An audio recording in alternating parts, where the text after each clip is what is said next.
আজকে যদি হাসিনা টিকে থাকতো তো হয়তো আমার ফাঁসি সম্পন্ন হয়ে যেত। আমাকে যখন সিটিটিসি ধরে ক্রসফায়ার দিতে চাইছে পুলিশ হত্যা মামলায়, তার চেয়েও বেশি ভয়াবহ সময় ছিল 4 আগস্ট। বাবার জন্য আসলে কিছুই করতে পারিনি।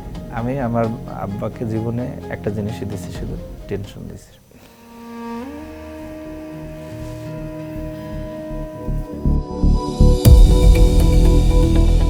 প্রিয় দর্শক, এশিয়া পোস্টের নিয়মিত আয়োজন আলাপন অনুষ্ঠানে সকলকে স্বাগত। আজকের পর্বে আমাদের অতিথি জাতীয়তাবাদী ছাত্র দলের সাংগঠনিক সম্পাদক আমানুল্লাহ আমান। ছাত্র রাজনীতিতে জড়িয়েছেন স্কুল জীবন থেকেই। জুলাই গণ অভ্যুত্থানে বিশেষ ভূমিকা রেখেছেন। আওয়ামী শাসন আমলে রয়েছে যার ত্যাগ ও নির্যাতনের গল্প। কথা বলতে চাই সমসাময়িক বিভিন্ন ইস্যু নিয়ে, জানতে চাই আগামী দিনের ছাত্র রাজনীতির সম্ভাবনা নিয়ে। কেমন আছেন ভাই? আলহামদুলিল্লাহ। শুরুতে আপনার কাছে জানতে চাই, একেবারেই বরগুনার সাধারণ একটি পরিবার থেকে আজকে ছাত্রদলের কেন্দ্রীয় কমিটি থেকে নেতৃত্ব দিচ্ছেন, এই যে উঠে আসার গল্প, শুরু যাত্রাটা কেমন ছিল? ধন্যবাদ আপনাকে, এশিয়া পোস্টের যারা দেখবেন সবাইকে আমার ব্যক্তিগত পক্ষ থেকে, ছাত্রদলের পক্ষ থেকে ধন্যবাদ এবং কৃতজ্ঞতা। দেখুন, একটি কথা আছে না, উঠন্তি মূল পত্তনে চেনা যায়। ছোটবেলা থেকে আসলে রাজনীতির প্রতি প্রচণ্ড আগ্রহ ছিল। তো একটা বিশেষ ঘটনায় আর কি, আমার বড় ভাই ঢাকার, উনি ছোটোবেলা থেকেই মানে আমার যখন ছোটোবেলা, উনি তখন থেকে ঢাকায় ব্যবসা করেন। তো ওনার অফিসে একদিন একজন ব্যক্তি আমাদের এলাকার, উনি একটা জিয়া রহমানের একটা আইকনিক ছবি দেখবেন আপনি, যে উনি এক জায়গায় বসা আছেন, একটি গেঞ্জি গায়ে ক্যাপ পরা, একটা ক্ষেতের মধ্যে। তো সেরকম একটি গেঞ্জি গায়ে ক্যাপ পরা একজন আমার এলাকার এক মুরব্বী বড় ভাই ছিলেন আর কি। তো তার সেই ক্যাপটা নিয়ে আমি পড়লাম, তখন আমি 8-এ পড়ি ক্লাসে আর কি। পড়ার পরে একজন আমাকে বললো, তো তোমার দেখতে মানে জিয়াউর রহমানের মতো ছবি আসছে আর কি। তো আসলে এরপরে খোঁজ নেওয়া আর কি, আসলে যে তিনি দেশের জন্য কী করেছেন। এবং আসলে আপনি যদি একজন জিয়াউর রহমানকে অনুসরণ করেন, তাহলে দেশপ্রেমিক হওয়ার জন্য আপনার আর কোনো উদাহরণ লাগবে না, যে যিনি দেশের জন্য, এটা আমি শুধু বিএনপির বা ছাত্রদলের কর্মী হিসেবে বলছি না, জিয়াউর রহমানের যারা সমালোচক বাংলাদেশের রাজনীতিতে, তারাও জিয়াউর রহমানের দেশপ্রেম নিয়ে বিন্দুমাত্র প্রশ্ন তুলে না। ওনার রাজনীতির দর্শন আমাকে প্রচণ্ডভাবে মুগ্ধ করেছে। পরবর্তীতে আসলে রাজনৈতিক পরিচয়টি আসলে পাওয়া হয়েছে ঢাকা বিশ্ববিদ্যালয়ে। যখন আমি তো একেবারে ঢাকা বিশ্ববিদ্যালয়ে ভর্তির 22 দিনের দিনে ছাত্রলীগের হামলার শিকার হই সার্জেন্ট জহুরুল হলে। তারপরে একেবারে নিরবচ্ছিন্নভাবে কর্মসূচিতে অংশগ্রহণ করার পরে 2016 সালের 6 ফেব্রুয়ারি সার্জেন্ট জহুরুল হল ছাত্রদলের সাধারণ সম্পাদক। এইভাবে আপনি উঠে এসেছেন। শুরুটা যখন ছিল, আপনার পরিবার আপনাকে সাপোর্ট দিয়েছে নাকি নিরুৎসাহিত করেছে, এবং সেটা কেমন ছিল আসলে? আমার আসলে আপনি যদি বলেন যে আপনি এই পথ চলার পিছনে আমার মূল নায়ক হচ্ছে আমার আপন বড় ভাই, যিনি কিনা এখন পর্যন্ত আমার রাজনৈতিক সহযোদ্ধাও বটে। যে আমরা দুই ভাই একসাথে ঢাকার রাজপথে মিছিল করেছি। উনি যদিও যুবদল করেন, রাজনীতির অনেক সময় কর্মসূচিতে একত্রে, ওইদিকে আমার বড় ভাই, এদিকে আমি, একসাথে মানে জেল খেটেছি। আমাকে না পেয়ে আমার বড় ভাইকে নিয়ে গেছে, আমি এবং আমার বড় ভাই ডিবি রিমান্ডে, আমি সিটিটিসির রিমান্ডে, উনি ডিবির রিমান্ডে, এরকম গেছে আমার আপন বড় ভাই। তো উনি আমার ইন্সপিরেশন রাজনীতির পথ চলার ক্ষেত্রে। আপনার বাবা, আমরা যতদূর জেনেছি, মসজিদের ইমাম ছিলেন এক সময়। তো সেই জায়গা থেকে আপনার বাবা কিভাবে দেখেছেন আপনার রাজনীতি? আমার বাবা, উনি যদি আমি এক লাইনে বলতে চাই, উনি আখেরাতমুখী মানুষ ছিলেন। দুনিয়ার প্রতি ওনার কোনো মোহ মায়া ছিল না। উনি দুনিয়াতে একজন মুসাফির যেরকম চলে, আমার আব্বা ওরকম চলাফেরা করেছেন। সুতরাং উনি দোয়া করতেন যে যাতে একজন ভালো মানুষ হই। এবং আমি মনে করি যে আব্বা, এবং অনেকে আমাকে মনে করে আমি মনে হয় মাদ্রাসা ব্যাকগ্রাউন্ডে। আসলে আমি মাদ্রাসার বারান্দা দিয়ে কখনো যাইনি। আমি যতটুকু বলি এগুলি সব আমার আব্বাজানের কাছ থেকে শেখা। তো ওনার কাছ থেকে এই নৈতিকতা, আপনার সৎভাবে চলার যতটুকু পাথেও আর কি, এটা আমার আব্বা আমার জীবনে সবচেয়ে বড় প্রভাব ফেলছে। এই পর্যন্ত এসেছেন আপনি, দীর্ঘদিন যাবৎ ছাত্র রাজনীতির সাথে আছেন। এখন পর্যন্ত সবচেয়ে ভালো লাগার মুহূর্ত কোনটা ছাত্র রাজনীতি করতে গিয়ে? টু বি ভেরি ফ্রাঙ্ক, এখন পর্যন্ত আমার কাছে সবচেয়ে খুশির, সবচেয়ে সুখের দিন হচ্ছে 25 ডিসেম্বর, যেদিন তারেক রহমান বাংলাদেশে আসছে। কারণ হয়েছে কি, আমাদের এই অনুভূতিটা এটা অপর ছাত্র সংগঠনে তারা বুঝবে না। কেন বুঝবেন না? আমি কাউকে ছোট করার জন্য বলছি না। আমরা এই যেদিন একদম প্রথম বর্ষ থেকে স্লোগান, আমাকে স্লোগান মাস্টার হিসেবে জানে ছাত্র দলে। আমি একেবারে from the very first day আমি স্লোগান দিই। তো তারেক রহমান বীরের বেশে আসবে ফিরে বাংলাদেশ, আমাদের জীবনের এক অনবদ্য মহাকাব্যিক শব্দে রূপান্তরিত হয়ে গেছিল এটা। এবং আমাদের অনেক বন্ধু বান্ধব, বড় ভাই, ছোট ভাই, বিভিন্ন পরিমণ্ডল থাকে না। আমি অনেক শিক্ষা প্রতিষ্ঠান পড়ালেখা করেছি, ল করেছি, তারপরে অন্যান্য মাস্টার্স করেছি, এখন এমফিল করতেছি, অনার্স মাস্টার্স, স্কুল, উচ্চ মাধ্যমিক। তো যত সার্কেল আছে সবাই বলতো যে আর কিছু হবে না, তারেক রহমান দেশেই আসতে পারবে না, এই বিএনপি দিয়ে কিছু হবে না, নানান কথা বলতো। আর আমরা প্রতিনিয়ত যে আছে না, যে ওই রাজা রবার্ট ব্রুসের গল্পের মতো, যে আমরা এই 14 গেল, হইল না, সবাই বলতেছে যে না কিচ্ছু হবে না, 18 গেল, নিশিরাতে নির্বাচন হলো, আপনি 24 গেল, তো একটা 5 বছর পরে জাতীয় নির্বাচন। আমাদের মানব জীবন আসলে কয়দিনের, কত স্বল্প সময়ের এই জীবন। একটা নির্বাচন গেল মানে আবারও 5 বছর অপেক্ষা। এবং সাধারণ মানুষ, রাজনৈতিক কর্মীরাও একেবারে হোপলেস হয়ে গেছিল অনেকেই।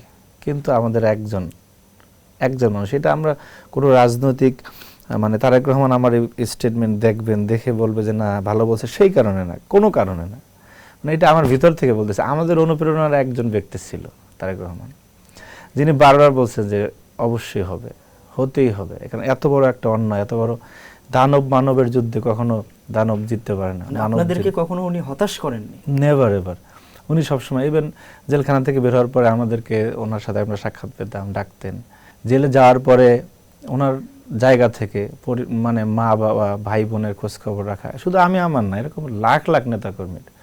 উনি যেটা করেছেন এইটা আসলে পৃথিবীর ইতিহাসে বিরল ঘটনা। হয়তো বাংলাদেশের যে রাজনৈতিক কালচার, সেখানে অনেকে বলবে যে নেতাকে তেল মারার জন্য বলতেছে, no, not like that. Tarique Rahman আমাদের জীবনে এই ধরনের এক অনুপ্রেরণা। সুতরাং এই যখন উনি যে এয়ারে উঠলেন লন্ডন থেকে, প্রত্যেকটা মুহূর্ত তো আমরা ফলো করতেছিলাম টেলিভিশনে, এবং ওনার আকাশপথের যে ম্যাপটা কিভাবে আসতেছিল, এটা হাজার হাজার মানুষ কোন রুটে আসতেছেন। এবং উনি ট্রুলি, আমি বলতেছি, উনি যখন ঢাকা বিমানবন্দরে যখন ল্যান্ড করছেন, আমরা যখন কনফার্ম হয়ে গেলাম যে ল্যান্ড করছেন, তখন আমার স্পট ছিল হচ্ছে, আমাদের স্পট ছিল 300 ফিটে ছিল। কিন্তু আমি বলছি যে, মানে আমি চেন অফ কমান্ড অনুযায়ী চলি, কিন্তু আমি আবেগটা ধরে রাখতে পারতেছিলাম না। আমি বলছি না, আমার এয়ারপোর্টে যাবোই, মানে সবার আগে কেমনে দেখতে পারি আর কি, ঠিক আছে।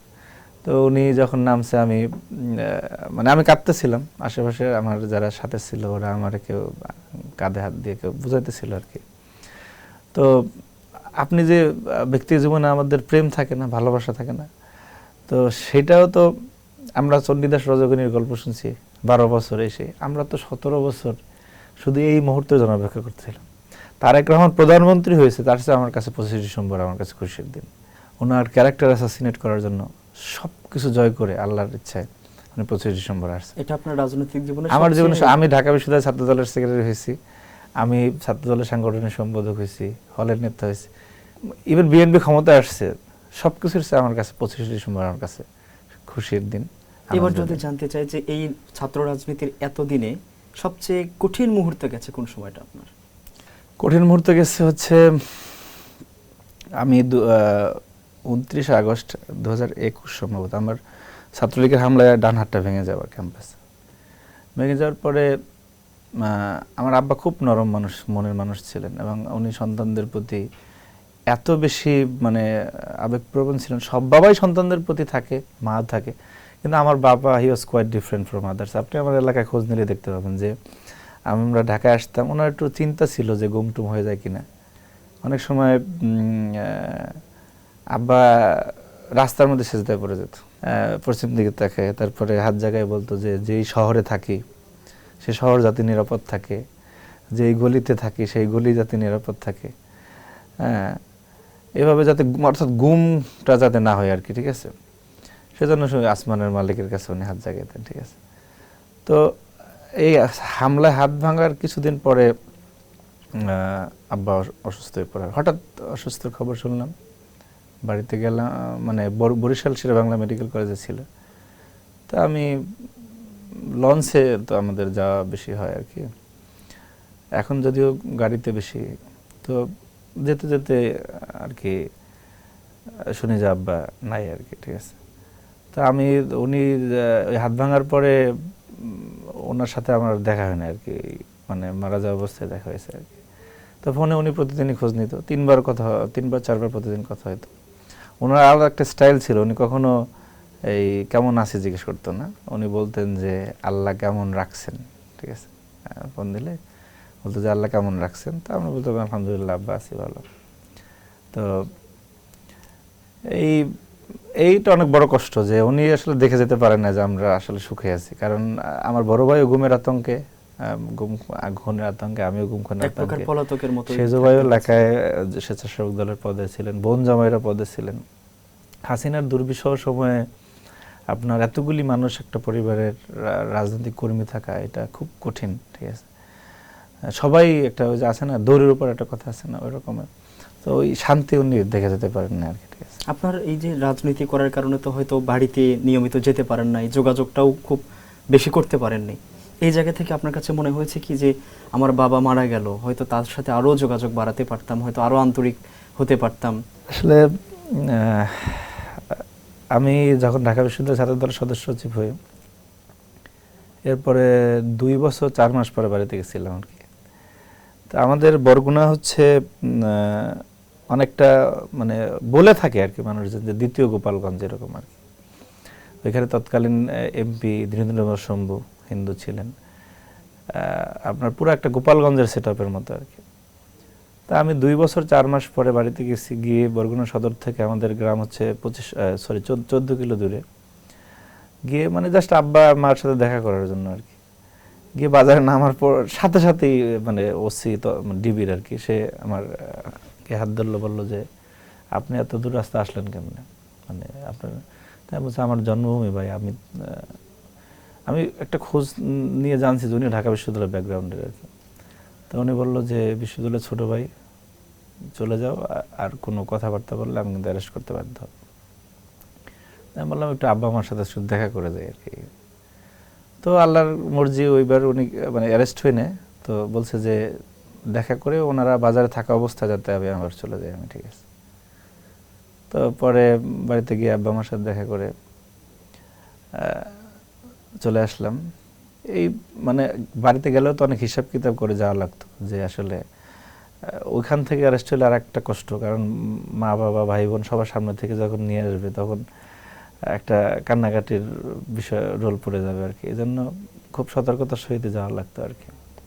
আসলে আমাদের মানে নিশ্চিন্তে থাকার মতো একটা দিনও ছিল না। মানে বাবার জন্য কিছু করার ছিল কিনা আপনার, যেটা করতে পারেননি? আমি আসলে আপনার এই প্রশ্নের মধ্যে ঢুকতে চাইছিলাম না। বিষয় হচ্ছে বাবার জন্য আসলে কিছুই করতে পারিনি। আমি আমার আব্বাকে জীবনে একটা জিনিসই দিছি, শুধু টেনশন দিছি, আর কিছু দিতে পারিনি, ঠিক আছে। যেদিন ঢাকা বিশ্ববিদ্যালয়ে ভর্তি হই, এরপর 22 দিনের দিন ছাত্রলীগের হামলার শিকার হই, তখনকার যে নাজমুল ছিল, শামসুল কবির রাহাত ছিল, তারা জহুরুল্লাহ কলেজ গেস্ট রুমে নিয়ে মারে। সেই আমার এদিকে এখনো সেই চিহ্নগুলি আছে আর কি। সেখান থেকে আব্বা যেদিন মারা যায়, এর আগ পর্যন্ত আব্বাকে টেনশন ছাড়া আর কিছু দিতে পারিনি, ঠিক আছে। এবং এই কষ্ট আপনি যদি, আমি ছাত্র দলের প্রেসিডেন্ট সেক্রেটারি যাই হই, এমপি হই, মন্ত্রী হই, যাই হই না কেন, ঠিক আছে। আর আমরা তো একেবারে মানে ধর্মপরায়ণ, ধর্ম পরিবারের ছেলে, তো মানে এই যে মায়া আবেগ অনুভূতি এগুলো আমাদের প্রচণ্ড রকম তাড়িত করে। ওই রকম সংস্কৃতিতে আমরা বড় হই না যে আমরা মানুষের চোখে পানি দেখলে আমাদের চোখে পানি চলে আসে, এরকম পরিবারের। আমার আব্বা আপনার এশার নামাজের পরে সেজদায় একজন গোলাম তার মনিবের কাছে কিরকম কান্নাকাটি করে, এইগুলি দেখে আমরা বড় হয়েছি যে মানুষ যে গুনাহগার, সে যে অপরাধী, এই বোধ থেকে যে মনিবের কাছে কিরকম কান্নাকাটি করে, এটা ওই ফ্যামিলির সন্তান। তো সেই আব্বা মাঝে মধ্যে বলতো যে আমাদের দিকে মধ্যপ্রাচ্যে অনেক লোক থাকে, সৌদি আরব, মালয়েশিয়া, দুবাই, যে বলতো যে একেবারে যারা বাইরে থাকে তারাও তো 6 মাস 1 বছরে বাড়িতে আসে, কি এমন কাজ নিলা জীবনে, কি এমন বিষয়ে জড়াইলা যে একবার আসতে পারো না, ঠিক আছে।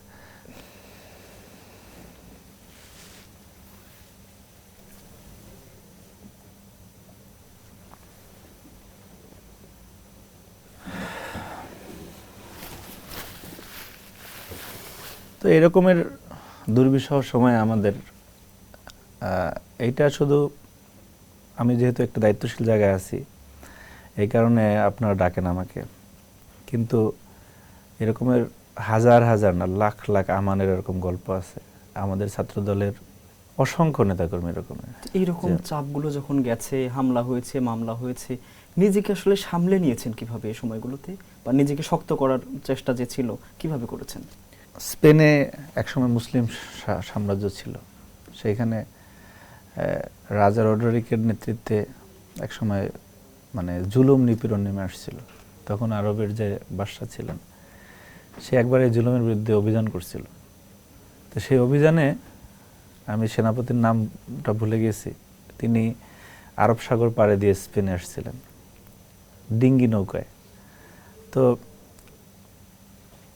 যখন ওই সাম্রাজ্যের মধ্যে ঢুকে এই সাগরের যতগুলো নৌকা ছিল পালতোলা, উনি সবগুলি পালতোলা নৌকা ডুবিয়ে দিয়েছিলেন। তারপর তার সহযোদ্ধাদের উদ্দেশ্যে উনি বলেছিলেন যে আইনাল মাফার, যে অর্থ হচ্ছে ফেরার কোনো পথ নাই, তোমরা যদি জন্মভূমিতে ফিরে যেতে চাও নৌকার ডুবিয়ে দেওয়া হয়েছে, আর যদি এখানে থেকে নিজে আত্মরক্ষা করতে চাও কোনো সুযোগ নেই, কারণ এই সৈন্যদের কাছে তোমরা মারা যাবে, তাহলে একটাই উপায় হলো যুদ্ধ করে বাঁচতে হবে, পেছনে ফেরার কোনো সুযোগ নাই। পেছনে ফেরার কোনো সুযোগ নেই। তো আমরা এমনভাবে জড়িয়ে গিয়েছিলাম, মনে করেন আজকে অনেকে ছোট করে কথা বলে, 17 বছরের ত্যাগ নিয়ে প্রশ্ন তুলে যে জুলাই নাকি হঠাৎ হয়ে গেছে, তারা করে ফেলছে। আজকে যদি হাসিনা টিকে থাকতো তো হয়তো আমার ফাঁসি সম্পন্ন হয়ে যেত। এরকমই ছাত্র দলের অসংখ্য নেতাকর্মী গুম হয়ে যেত, অসংখ্য নেতাকর্মী কারাগারে থাকতো, আমাদের কেরিয়ার বলতে কিছু থাকতো না। আমাদের মা বোনদের ওই জেলখানায় আপনার এই কোর্টের বারান্দায় ঘোরা রাখতো, ঠিক আছে, কেরানীগঞ্জ অথবা কাশিমপুরে বা বিভিন্ন জেলখানার সামনে, হ্যাঁ, এইভাবে দিনাতিপাত করা লাগতো, যেটা বিগত দিনে গিয়েছে। কারণ আমাদের নামে ওই ধরনের মামলা, আমাদের প্রোফাইল করে ওইভাবে রাখা হয়েছিল, মানে অনেকটা টেরোরিস্ট স্টাইলের। আমাকে যখন পুলিশ হত্যা মামলা সর্বশেষ গ্রেপ্তার করে তখন আমাকে প্রোফাইল দেখাইছে যে মানে রাষ্ট্রবিরোধী কত কিছুতে আমরা জড়িত। আমাদের কি অপরাধ ছিল?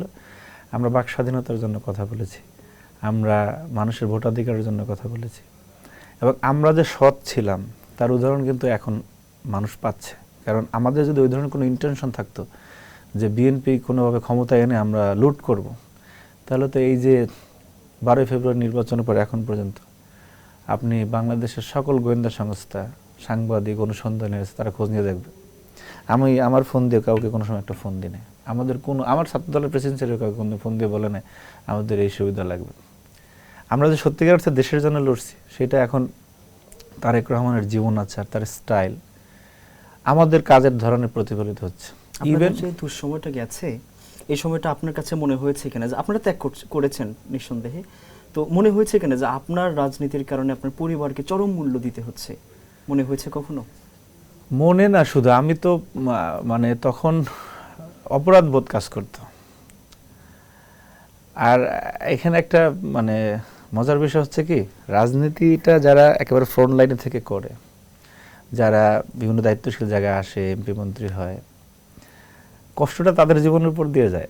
আমাদের আত্মীয় স্বজনরা যেরকমের আমাদের জন্য আপনার কষ্ট করেন, তাদের একটা মানে সুনামেরও বিষয় আছে যে আমরা যখন একটা জায়গায় যাই তারা তো সেই পরিচয়টা দেয় যে আমার ভাই, আমার বন্ধু, আমার এই।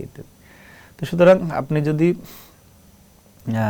আমরা যেরকম ছোটবেলা থেকে বিপরীতার্থক শব্দ পড়ছি না, সুখ দুঃখ, হাসি কান্না, আনন্দ বেদনা, এটা খুব পাশাপাশি থাকে, একদম সমান্তরাল ট্রেনের লাইনের মতো। তো যেরকম আমাদের জন্য কষ্ট করা লাগছে, আবার আমাদের পরিচয়ে তারা গর্বিত হয়, এটি তো পাওয়া জীবনের। যে ভাই যে বোন রাজনীতি করে না, রাজনীতির বুঝে না, আমাদের অনেক সহযোদ্ধাদের ভাই বোন বাগনা বাঁচতে বাঁচতে আত্মীয় স্বজন, তাদেরকে নিপীড়নের মধ্য দিয়ে যাওয়া লাগছে। যে অনেক নেতার ভাগ্নে এই কারণে চাকরি চলে গেছে, অথচ সে তার মেধা দিয়ে চাকরি পেয়েছে। এরকম মানে জুলুমটা একটু আগে আমাদের ইশরাক ভাইয়ের সাথে কথা বলতেছিলাম ওই যে ফ্যামিলি কার্ডের প্রোগ্রামে, তো সেখানে সে আমাকে জড়াই ধরলে বললো যে আমার মানে ওনাকে না পেয়ে ওনার ভাইকে নিয়ে গেছে, তারপরের দিন আমাকে না পেয়ে আমার ভাইকে নিয়ে গেছে, তারপরে আবার আমাকে গ্রেপ্তার করছে। সুতরাং এই যে একটা দুর্বিষহ অবস্থা, এটা আপনি পরিবারের মানে আইসোলেটেড কোনো বিষয় না, শুধু আপনার একার উপর দিয়ে যাবে। এটা তো একটা বডির মতো, হিউম্যান বডির মতো, যে আপনি এক হাতে ব্যথা লাগলে পুরো শরীরই আক্রান্ত হয়, সেরকম তাদের উপর দিয়ে তো নিপীড়ন গিয়েছে প্রত্যেকের পরিবারের। পুলিশ হত্যা মামলার আপনার যে আসামি করা হয়েছিল, আপনি বললেন 2023 সালের কথা, আপনি বললেন যে একটা তালিকাও করা হয়েছে, একটু সেই গল্পটা শুনতে চাই। দেখুন, রাষ্ট্রীয় নিপীড়নের যে কিছু উদাহরণ থাকে আর কি, 2023-এর 28 অক্টোবর বিএনপির মহাসমাবেশে যে পুলিশ হত্যা মামলার আমাকে 1 নম্বর আসামি করা হয়েছিল, সেটি একটি উদাহরণ আর কি। মানে একটু আগে আমাকে একজন সাংবাদিক প্রশ্ন করতেছিল যে ভাই অনেকেই তো ছাত্র দলে আছে, কিন্তু আপনাকে নিয়ে এত কথা হয় কেন? নানান কারণ রয়েছে, এর মধ্যে একটি কারণ হচ্ছে পুলিশ হত্যা মামলা। তো তখন আওয়ামী ফ্যাসিজমের একটা ডিবি এবং তখনকার সিটিটিসির চিফ আসাদুজ্জামান, তারা যে কোনো একটা পরিচিত মুখ খুঁজতেছিল যে যাকে টর্চার করে বা মিডিয়া ট্রায়াল করলে অন্যরা ভয় পেয়ে যাবে। তো সেই পরিচিত মুখ, এবং দুর্ভাগ্য আমার যে আমাকে সেই পুলিশ হত্যা মামলা গ্রেপ্তার করেছিল। তারপরের ঘটনা আসলে বাংলাদেশের ম্যাক্সিমাম মানুষই জানে, আপনারাও জানেন, যে আমাকে প্রথমে 3 দিন গুম রাখা হয়েছিল, পরে 3 ধাপে 19 দিনের রিমান্ড, মানে একটা নজিরবিহীন নির্যাতন। এই উদাহরণটা আমাদের পার্টির হাইকমান্ড অভ্যন্তরীণভাবে চেয়ারম্যান মহোদয় 2-1 জায়গায় বলে থাকেন, বিএনপির মহাসচিব স্যার উনি বহু জায়গায় বলেছেন। আমি আর এই ঘটনাটা আসলে বিস্তারিত বলতে চাই না, কারণ হচ্ছে কি আমাদের অসংখ্য সহযোদ্ধা যারা এই যে মানে পুরান ঢাকার ঘটনা, যে সন্তানের জন্য বাবাকে মেরে ফেলেছে, আমরা পাবনার ঈশ্বরদীতে দেখেছি যে বাবার সামনে থেকে সন্তানকে মেরে ফেলেছে। আমাদের উত্তরা মানে বিমানবন্দর থানা ছাত্রদলের যুগ্ম সাধারণ সম্পাদক নিজামুদ্দিন মুন্না, বাবার সামনে থেকে র্যাব নিয়ে গেছে, তারপরে আর সেই ছেলেকে পায় নাই। বাবা হাসপাতালে, থানা গারদে, মেন্টাল হাসপাতালে পর্যন্ত সব জায়গায় ঘুরতে ঘুরতে মানে হন্যে হয়ে খুঁজতে খুঁজতে একসময় সেও দুনিয়া থেকে বিদায় নিয়ে গেছে। তো এই ধরনের শত শত উদাহরণ রয়েছে, যে এই এত উদাহরণের ভিতরে তারা তো জীবন দিয়ে দিচ্ছে, তারা আমার তো বেঁচে আছি, আমি শারীরিক একটু জটিলতা আছে, কিন্তু আমরা তো আছি। অনেক সময় কিন্তু এমনও হয় যে মৃত্যুর চেয়ে বেঁচে থাকার যে ঘটনা সেটা অনেক বেশি ভয়াবহ হয়, যেমন আপনার ঘটনার আগের মুহূর্তটা আসলে কেমন ছিল? না, এটা যারা আসলে একটা ওই মোমেন্টে থাকে যে আপনাকে যে কোনো সময় ক্রস ফায়ার দিয়ে দিতে পারে, এটা প্রত্যেকটা সেকেন্ড যে কতটা দীর্ঘ মনে হয়, কতটা উদ্বেগের মনে হয়, সেটা আসলে সংশ্লিষ্ট ব্যক্তি ছাড়া আর কেউ বুঝবে না। আমি যেটা বলতে চেয়েছিলাম যে আমি যদি এই ঘটনাটা বারবার বলি, তখন হয় কি আমাদের এই যে যারা দুনিয়া থেকে বিদায় নিয়ে গেছে এই পরিবারগুলি, তখন মানে তাদের কাছে আমার কাছে মনে হয় যে এটা তাদেরটা অনেক বড় বিষয়। আমারটা আর বারবার না বলি, আপনার এই উদাহরণ থেকে আমার একটাই চাওয়া থাকবে, এই ধরনের উদাহরণ দেওয়ার মতো আর কোনো ক্যারেক্টার যাতে বাংলাদেশে তৈরি না হয়। কারণ গতকালকে ঢাকা বিশ্ববিদ্যালয়ে একেবারে নিউ ফার্স্ট ইয়ারের কিছু ছেলে আমাকে বলতেছিল যে ভাইয়া এই যে আবার একটা ছেলের ছাত্রলীগ ট্যাগ দিয়ে মারলো, এ বিষয়ে আপনার মন্তব্য কি? আমরা কি এই বাংলাদেশেই থাকবো যে এই চর্চা চলবে? একেবারে নিউ ফার্স্ট ইয়ারের এই যে 25-26 সেশনের, ওরা এখন পর্যন্ত হল পায় নাই, সাবজেক্ট কিছু কিছু ছেলে পেয়েছে। তো আমি বলেছি যে না, এটা তো হামলাটা তো আসলে হইলে মানে সরকার দলীয় ছাত্র সংগঠনের হওয়ার কথা ছিল, এখানে তো আমরা কেউ করি না। এটা যারা করছে তাদের বিষয়ে আমাদের পরামর্শ থাকবে, তাদেরকে আমরা অনুরোধ করব যে এই কালচার আমরা বাংলাদেশে ফিরিয়ে আনতে চাই না। আপনি একজন সাংবাদিক হিসেবে আর কোনো ভুক্তভোগীকে, আর কোনো ভিকটিমকে যাতে আপনি প্রশ্ন করতে না পারেন যে আপনার উপর দিয়ে কেন জুলুম গিয়েছে। কারণ আমরা আমাদের অনাগত ভবিষ্যৎ যারা আছে তাদেরকে আর একবার এরকমের জুলুমের মধ্যে পড়বে আর আমরা আমাদের চোখের পানি ফেলবো, এটা আমরা দেখতে চাই না। আপনার গত জুলাই আন্দোলনে আপনার বিশেষ কোনো মুহূর্ত আছে কিনা, যে এই জুলাই আন্দোলনের বিশেষ ঘটনাটা আপনার মনে হলে বারবার গাও শিউরে ওঠে? জুলাই আন্দোলন আমার একটু আগে তো একটা সুখের মানে স্মৃতি আপনি জিজ্ঞেস করলেন, আমি 25 ডিসেম্বরের কথা বললাম।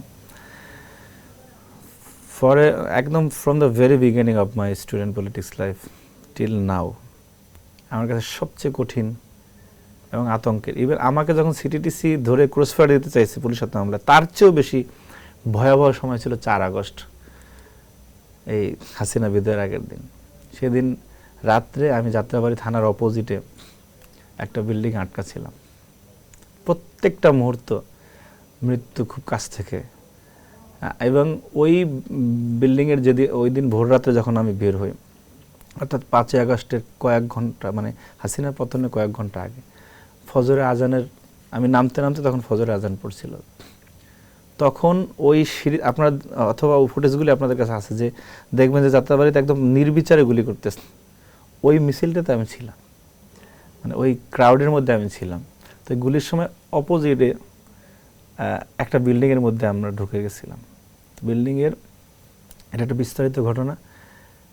যখন আমি বের হই ভোর রাত্রে, ওইখানে একটা মানে আবাসিক হোটেল আছে 7-8 তলায় আর কি, 2টা রুমে।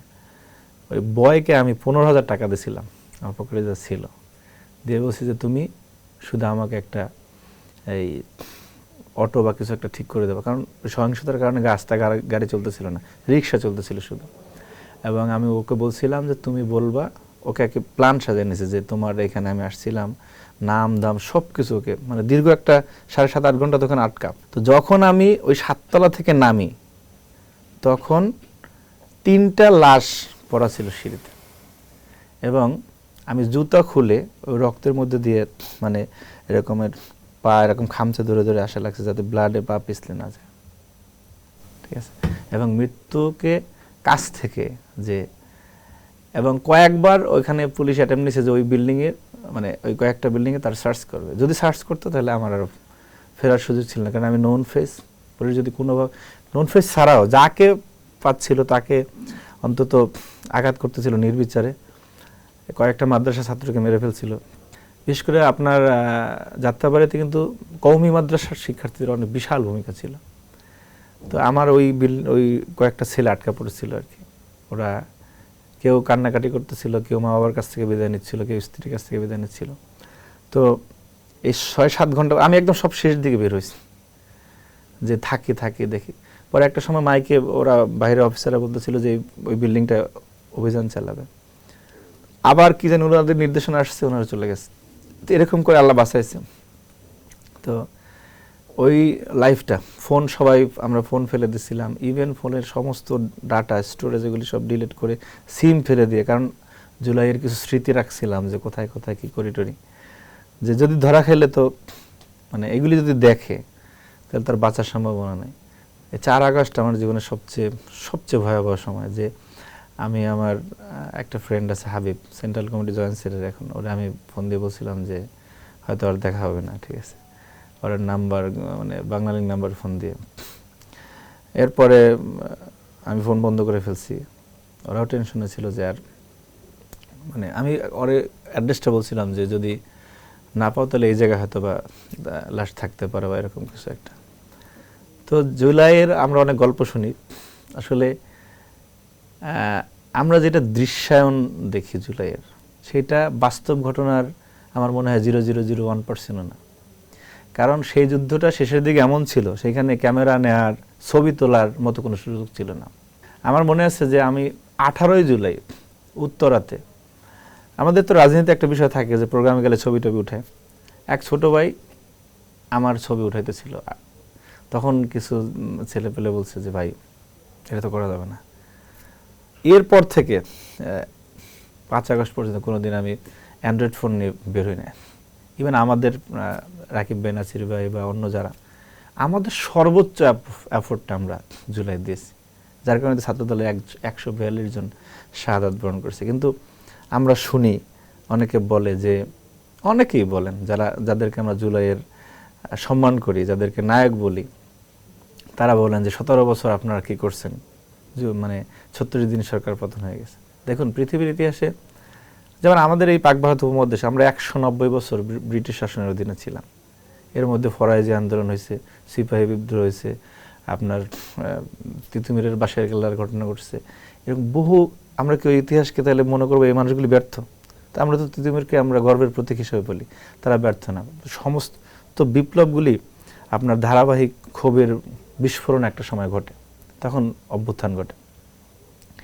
আপনি এই যে আপনি দেখেন যে ইরানের রেজা শাহ পাহলভির কত বছর লাগছে, জিম্বাবুয়ের রবার্ট মুগাবের কত বছর লাগছে, আপনি এরকম পৃথিবীর ইতিহাসে যত স্বৈরাচার 43, 55, 37, 40 বছর এরকম লাগছে। হাসিনারও যে এই মানব দানবের যুদ্ধে তার পতনে 17 বছর লাগছে। এই খুঁটি, এই পাটাতন্ত্র দীর্ঘদিনে আমাদের উপর নির্যাতন করতে করতে, ইভেন এখানে এসে তার আমরা মানে কি বলে হাল ছেড়ে দিই না, এইখানে এসে আমরা সর্বোচ্চ এফোর্ট দিছি, যার কারণে তো শহীদের সংখ্যা আমাদের বেশি, যার কারণে তো গ্রেপ্তারের সংখ্যা আমাদের বেশি। জুলাইয়ে আপনি সিডিটিসি রিমান্ডে, ডিবি রিমান্ডে যেই মানে মারতো, যে চিৎকার, সব ছাত্রদল, যুবদল, স্বেচ্ছাসেবক দল, বিএনপি নেতাকর্মী। আপনারা এই জুলাইয়ে তো ছাত্র সংগঠন সবগুলো আসলে একসাথেই ছিলেন, শুধুমাত্র আওয়ামীপন্থী অর্থাৎ ছাত্রলীগ ছাড়া। কিন্তু আমরা এই যে 5ই আগস্টের পর থেকে যে বিভেদটা তৈরি হয়েছে, ঐক্য ছিল জুলাইয়ের পরে এই বিভেদটা কি আসলে খুব দরকার ছিল? না, এটা একটা পক্ষ ইন্টেনশনালি করেছে, আমরা করি না। আমি দায়িত্ব নিয়ে বলতেছি যে আপনি দেখবেন বহু জায়গায়, আপনি একদম ধারাবাহিকভাবে দেখবেন যে বিভেদটা কীভাবে তৈরি হলো। দেখুন, আপনি পরমত সহিষ্ণুতা, আপনি অন্যের সমালোচনা গ্রহণ করার মানসিকতা থাকতে হবে, যেহেতু আপনি রাজনীতি করতে আসছেন। সেটাও ব্যবসার ক্ষেত্রে দরকার, সব ক্ষেত্রেই দরকার। আপনি একটা পক্ষ যারা কিনা সামাজিক যোগাযোগ মাধ্যমে আপনি দেখবেন যে কিছু শব্দ চয়নের সাথে আমরা নতুন পরিচিত হয়েছি, বট আইডি, এই বট পেজ, এই যে এইগুলো দিয়ে আপনি তাদের মতের, তাদের পথের বাইরে কথা বললেই তীর্যকভাবে আক্রমণ করা, ক্যারেক্টার অ্যাসাসিনেট করা, গালাজ করা।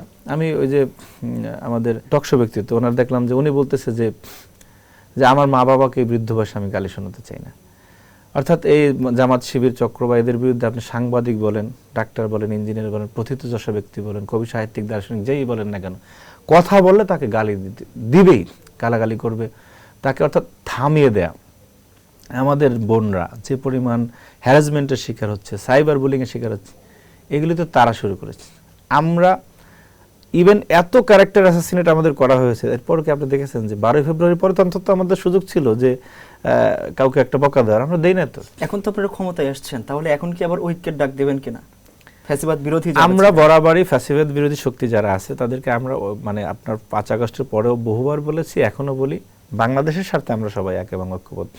কিন্তু আপনি এমন কোনো ইন্টেনশনালি মবক্রেসি তৈরি করবেন না যেটা শিক্ষার্থীদের কাছে অগ্রহণযোগ্য, শিক্ষার পরিবেশ নষ্ট হয়। সেইটা আমরা যদি হয় তাহলে শিক্ষার্থীদের সাথে নিয়ে সেটা আমরা থামাতে বাধ্য হব। কারণ এই মবক্রেসি করে শুধুমাত্র আপনার উদ্দেশ্য প্রণোদিতভাবে বিভিন্ন ব্যক্তির চরিত্র হনন করা, ক্যাম্পাসে শিক্ষার মানে সুষ্ঠু পরিবেশ বিনষ্ট করা ছাড়া এই মবক্রেসির আর কোনো আউটকাম, আর কোনো ফলাফল নেই। এই যে মবক্রেসির কথা বলছেন, এই ইস্যুগুলো আসলে 5ই আগস্টের আগে কিন্তু ছিল না, এইভাবে এত ঢালাওভাবে ছিল না, এখন তৈরি হচ্ছে। 5ই আগস্টের আগে তো তাদের সক্ষমতা ছিল না, তারা ছাত্রলীগের সাথে ছিল। এবং এই মবক্রেসি হচ্ছে ছাত্রলীগের দুর্বৃত্তায়নের আর একটা এক্সটেন্ডেড ভার্সন। ঠিক আছে, ছাত্রলীগে একই স্টাইলে করতে, ছাত্রলীগের দে হ্যাড মুক্তিযুদ্ধ মঞ্চ, তারা যে হামলাটা করতে পারতো না সেটা মুক্তিযুদ্ধ মঞ্চকে দিয়ে করাতো।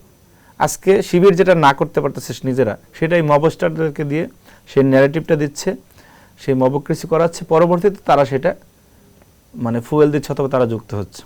এই সব রাজনীতি মানুষ বুঝে। এটা কি আসলে জুলাইয়ের প্রত্যাশা ছিল? মানে আমি যদি আরেকটু স্পষ্ট করে বলি যে ছাত্র সংগঠনগুলো ছাড়াও সাধারণ ছাত্র কিন্তু অসংখ্য আহত হয়েছেন, শহীদ হয়েছেন, আন্দোলন করেছেন জুলাইয়ে, যারা কোনো রাজনৈতিক পরিচয়ই নাই।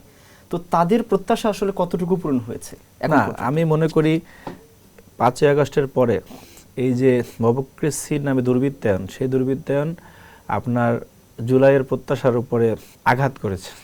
আপনি জুলাইয়ের প্রত্যাশা যে যতটুকু এখন শিক্ষার্থীরা আসলে প্রত্যাশা করে না, কারণ হচ্ছে কি, এই যে আমরা ছাত্র সংসদগুলো দেখেছি, সেইখানে শিবির একটা বয়ান দিয়েছিল শুধু, যে তারা লেজুর ভিত্তি করে না, শিক্ষার্থীদের কল্যাণে কাজ করে। মানুষ ঢাকা বিশ্ববিদ্যালয় সহ অন্যান্য বিশ্ববিদ্যালয়ের শিক্ষার্থীরা তাদেরকে বিশ্বাস করেছিল। কিন্তু আপনি দেখেন যে তারা ইলেক্টেড হওয়ার পরে এখন পর্যন্ত আপনি এই নির্বাচনে ছাত্র দলের চেয়ে অনেক বেশি শিবির দাঁড়িপাল্লার পক্ষে অ্যাক্টিভ ছিল। এই যারা ছাত্র সংসদে নির্বাচিত হয়েছে প্রত্যেকে, সাদিক কায়েম, ফরহাদরা, অন্যান্য যারা আছে, তারা মানে তারেক রহমানের সমালোচনা করা, তারেক রহমানের কর্মসূচির সমালোচনা করা, ফ্যামিলি কার্ডের সমালোচনা করা, মানে জীবন দিয়ে দিচ্ছে, মানে মানে বাঁচলে গাজী মরলে শহীদ এই স্টাইলে চলে গেছে। এটা শিক্ষার্থীদের প্রত্যাশা তার ছিল মানে না। বিষয়টা কি এমন যে আসলে ছাত্র সংগঠনগুলো আদর্শের রাজনীতির চেয়ে ক্ষমতার রাজনীতির দিকে বেশি ঝুঁকে যাচ্ছে? ছাত্র সংগঠন আমরা করি নাই। আপনি 5ই আগস্টের পর থেকে আজকে পর্যন্ত বিএনপির কোনো নেতার নির্দেশে, বিএনপির হাইকমান্ডের নির্দেশে, বিএনপির এজেন্ডা বাস্তবায়ন করার জন্য ছাত্রদল কারো উপরে উগ্র আচরণ করেছে, ছাত্রদল শিক্ষার্থীদের চাহিদার বিপরীতে গিয়ে কথা বলেছে, এর একটা সিঙ্গেল উদাহরণ আপনি দেখাতে পারবেন না। আমরা 5ই আগস্টের পর একটা কর্মসূচি দিয়েছিলাম যে কেন্দ্রীয় নেতারা স্থানীয় কলেজগুলিতে গিয়ে সরাসরি শিক্ষার্থীদের কাছে জানতে চাইবে যে আপনারা কি ধরনের রাজনীতি প্রত্যাশা করেন। 2000-এর উপর শিক্ষা প্রতিষ্ঠানে আমরা গিয়েছি, যে তারা সেন্ট্রাল থেকে 38টা টিম করে দিয়েছিলাম আমরা, ইনক্লুডিং সেন্ট্রাল সুপার 5, আমরা, আমাদের প্রেসিডেন্ট সেক্রেটারি, আমরা সবাই গিয়েছি। আমি 31টা কলেজে গিয়েছি যে আপনারা কি ধরনের রাজনীতি প্রত্যাশা করেন, সামনাসামনি এরকমের তাদের কাছ থেকে আমরা মতামত নিয়েছি এবং সেই অনুযায়ী আমরা আমাদের রাজনীতি করতেছি। তারা কি আদর্শের কথা বলেছে? তারা তাদের যে এই যে কাঠামোগত নিপীড়ন হয় ক্যাম্পাসে, ট্যাগিং ফ্রেমিং হয়, এই যে সাইবার বুলিং হয়, এই যে হ্যারাসমেন্ট, আমাদের বোনেরা কথা বলেছে তাদের সমস্যা কি, সেইগুলি নিয়ে আমরা সংশ্লিষ্ট কর্তৃপক্ষকে অবহিত করেছি। তাদের কাছে আমরা অনেক জায়গায় আবেদন দিয়েছি, স্মারকলিপি দিয়েছি যে এখানে এটা দরকার সেটা দরকার। দেখেন, এই যে কয়েকটা ছাত্র সংসদে আমরা হেরেছি, এটা অত্যন্ত মানে স্ক্রুটিনাইজ পদ্ধতিতে, যেটাকে মানে মানে কি বলে ওটার একটা শব্দ 5ই আগস্টের পরে আসছে যে মেটিকুলাস ডিজাইন, ঠিক আছে। আপনার একটা ছাত্র সংসদে 40-42 কোটি 50 কোটি টাকা খরচ করছে জামাত। এটা শুনতে খুব খারাপ শোনা যায়, আমি আমার কোনো ভাই বোনদেরকে ছোট করে বলতেছি না। একটা কথা আছে না যে পেটে নিলে পিঠে সওয়া যায়। দেখা গেছে টাকা দিছে, আবাসনের বিষয়ে হেল্প করছে, টিউশনের বিষয়ে হেল্প করছে, যে ভাই আপনারা কেন করেন না? আমাদের এত দান সদকার টাকা নাই রে ভাই। তারপর আমরা চেষ্টা করতেছি যে শিক্ষার্থীদেরকে চোখে আঙ্গুল দিয়ে দেখানোর জন্য, যে ওই যে এরকম একটা কথা আছে না যে আপনি ভোটের সময় 500-1000 টাকা পেয়ে ভোট দিয়ে দিলেন, 5 বছরের জন্য তো আপনি আপনার পবিত্র আমানত নষ্ট করলেন, আপনি দাস হয়ে যাচ্ছেন। সুতরাং যেই সাদিক ফরহাদরা এই আদর্শের বয়ানটি দিল, তারা ঢাকা বিশ্ববিদ্যালয় নিয়ে কতটুকু মনোযোগী হয়েছে। নির্বাচিত আর কয়েকদিন পর শুনলাম ঢাকা আটে নির্বাচন করবে, তাদের বট আইডিগুলি দিয়ে লেখালেখি হলো। আপনার ওসমান হাদি মারা যাওয়ার পরে তারা সারাটা দিন বিএনপিকে ব্যাশিং করে, বিএনপির ক্যারেক্টার অ্যাসোসিয়েট করে রাজনীতি করলো।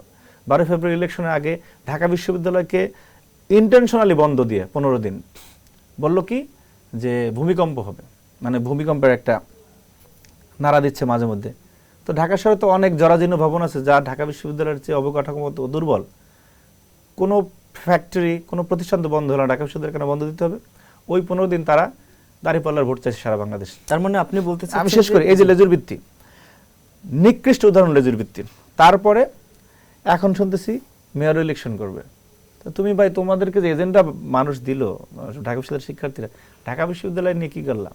ঢাকা বিশ্ববিদ্যালয় ওনারা করছে, আপনি এখন টিএসসিতে গিয়ে দেখেন, টিএসসির যে পাবলিক টয়লেটগুলি ঢোকার মতো অবস্থা নেই। অথচ তাদের কিছু বট পেজ আছে যা দিয়ে দেখবেন যে পাল্টে গেল ঢাকা বিশ্ববিদ্যালয়, কিছু না করলো। এই যে জঘন্য মিথ্যাচার, ওনারা কি করেছেন? ডাকসুতে যেখানে ওনারা বসেন সেটা সেন্ট্রাল এসি করে ফেলেছেন, যে একদম পূর্ণাঙ্গ শীতাতপ নিয়ন্ত্রিত। আপনি এই যে হাকিম চত্বর থেকে ঢুকে দেখবেন যে ছোট ছোট দোকান বসছে নিউ মার্কেট স্টাইলে, এগুলি একজন অসহায়ের নাম দিয়ে বসাইছে, 2 দিন পরে সে অসহায় নাই, এখন আরেকজন সহায় সম্বলহীন খাচ্ছে সেটা, ঠিক আছে। এগুলি এই হচ্ছে তাদের মানে কর্মপরিধি। অথচ আপনি কথা বলতে যাবেন, এমন কিছু বলবে যে অনেক কিছু করে বলছে। বা ঢাকা বিশ্ববিদ্যালয়ে গবেষণার জন্য, উদ্ভাবনী প্রক্রিয়ার জন্য শিক্ষার্থীদের মনে করেন যে এই যে অনেক শিক্ষার্থী ফ্রাস্ট্রেটেড থাকে।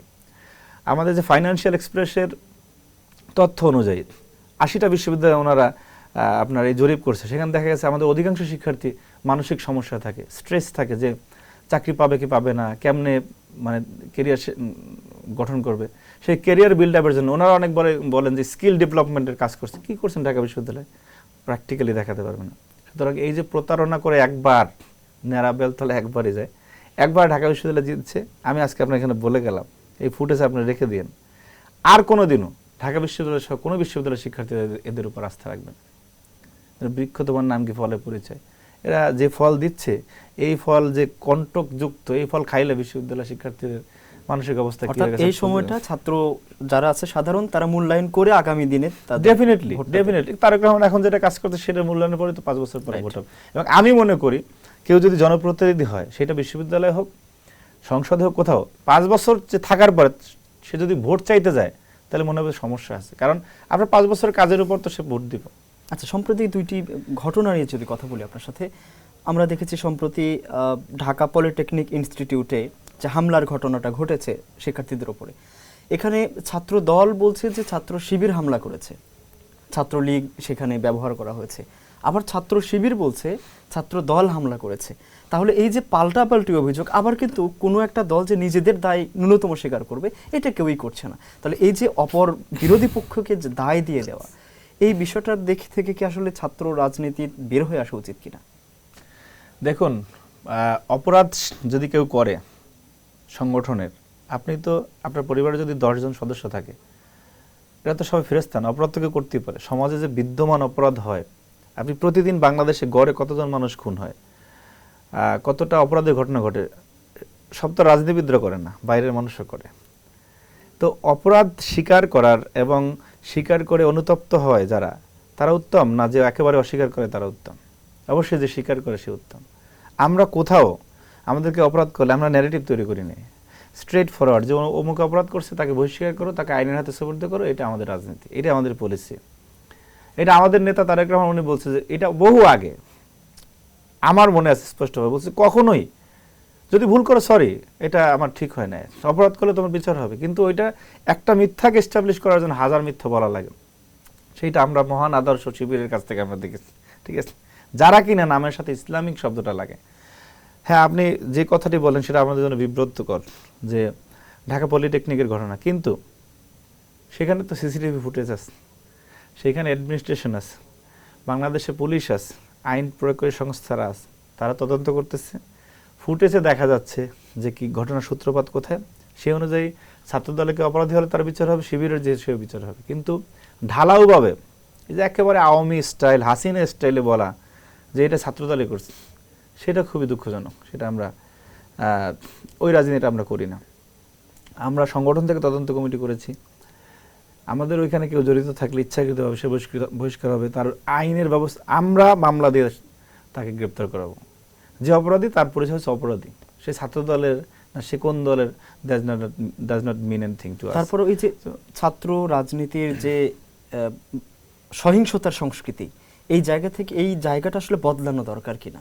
বদলে গেছে তো, আপনারা দেখতেছেন না। আপনি বাংলাদেশের ইতিহাসে একটা সরকার পরিবর্তনের রাতে ওই 151 পার হওয়ার পরেই তো সংঘর্ষ শুরু হয়ে যায়, বিরোধী মতে তাদেরকে রুম থেকে বের করে দেয়, হল থেকে বের করে দেয়। আপনি একটা ঘটনা বাংলাদেশে ঘটে নাই, এটা একটা নজিরবিহীন বাংলাদেশের ইতিবাচক বাংলাদেশের পথ চলা, যেখানে একজন শিক্ষার্থী, এই যে যারা মবস্টাররা এতদিন আমাদেরকে এত ডিস্টার্ব করলো, এত কথাবার্তা বললো, এত, তারা পর্যন্ত অবাক হয়ে যাচ্ছে। তারা শঙ্কা করতেছিল যে কি রে ভাই, কেউ কিছু বলে না, বরং রাস্তাঘাটে দেখা হলে আমি নিজে দুজনের মাথায় হাত বুলিয়ে দিচ্ছি। আমি বলছি ভাই, সীমালঙ্ঘন করবা না, শিক্ষার পরিবেশ নষ্ট, এমন কোনো পরিস্থিতি দরকার নেই। আমরা সবাই মিলে একটা অভ্যুত্থানে নেমেছিলাম, সাম্য, মানবিক মর্যাদা, সামাজিক সুশাসনের বাংলাদেশ, সেই বাংলাদেশটা যাতে প্রতিষ্ঠিত হয়। এবং সেটা কিভাবে শুরু হয়েছে আপনি দেখতেছেন না, যে আমি নাম বলবো না, আমাদের এক সাবেক ছাত্রদলের বড় ভাই, তার সাথে আমার কথা হলো, মন্ত্রী এখন, কয় যে প্রধানমন্ত্রী যদি 9টায় গিয়ে সচিবালয়ে বসে থাকে, তাহলে আমাদের কখন যাওয়া উচিত? মানে একটা কথা আছে না, শুকিয়ে গেছে আর কি অনেকে। আপনার সেক্রেটারিয়েট তো একটা দেশের, সচিবালয় তো একটা দেশের প্রশাসনিক প্রাণ কেন্দ্র, কর্মচাঞ্চল্য কিভাবে ফিরে আসছে, অফিসাররা কত দ্রুত গিয়ে সবাই বসে থাকে, পিএম গিয়ে দপ্তরে দপ্তরে খোঁজ নেয়, এটা একটা পরিবর্তনের আভাস। মানে এই মাত্র 21-22 দিন, এই যে দেখেন আমার আপনার হাতে এখন পর্যন্ত অমোচনীয় কালি শুকায় নাই, কিন্তু ফ্যামিলি কার্ড কিন্তু আজকে দেওয়া শুরু হয়ে গেছে। যারা ন্যারেটিভ তৈরি করছে রাখ তোদের ফ্যামিলি কার্ড, তাদের উচিত যে তারেক রহমানের সমালোচনা আপনি করবেন, কিন্তু ভাই ঢালাওভাবে করেন না, যেটা সাদা সেটাকে সাদা বলেন। সমালোচনা থেকেই তো মানুষ শিখে, গণতন্ত্রের সমালোচনা তো একটা সৌন্দর্য। আমরা ছাত্র দলে পরিবর্তন আসছে কিনা যদি স্পষ্ট করে বলি, ডেফিনেটলি আসছে। আমি এই যে স্পষ্ট করি, সেটা হচ্ছে যে এই যে ছাত্র সংসদগুলোতে যে ছাত্র দল পরাজিত হয়ে গেল ধারাবাহিকভাবে বেশিরভাগ ছাত্র বিশ্ববিদ্যালয়, তো সেই জায়গায় আসলে ছাত্রদল নিজেদের দুর্বলতা ধরতে পেরেছে কিনা, যদি ধরতে পারে তাহলে পরিবর্তনের জন্য কোনো পরিকল্পনার মধ্যে আছে কিনা? না, সে এখানে আসলে দুইটা বিষয়। আপনি যারা ফলাফলটি যাদের পক্ষে গিয়েছে তারা কি কৌশল কি অপকৌশল গ্রহণ করেছে সেটি বিশ্লেষণের বিষয়, সেটা আমরা করছি। এটা আমরা ইতিমধ্যে আত্মস্থ করে ফেলেছি যে কি ঘটেছিল, আর আমাদের কোথায় ঘাটতি হয়েছে সেই আত্মবিশ্লেষণের বিষয়টি আমরা করে চলেছি। আমি বিশ্বাস করি ইনশাআল্লাহ যে সামনের দিনগুলোতে শিক্ষার্থীরা আমরা যে ইতিবাচক রাজনীতি এখন করতেছি সেটিকে মাথায় নিয়ে 90-এর মতো আবার ছাত্রদলের গণজোয়ারে শিক্ষার্থীরা অংশগ্রহণ করবে ইনশাআল্লাহ। আমি নিশ্চিত যে সামনের ছাত্র সংসদগুলিতে জাতীয়তাবাদী ছাত্রদল নিরঙ্কুশভাবে বিজয় লাভ করবে। সেই ক্ষেত্রে ক্যাম্পাসগুলোতে ছাত্রদল অনেক ক্যাম্পাসে এখনো দুর্বল হয়ে আছে, সেই জায়গাগুলো সক্রিয় হচ্ছে কেমন?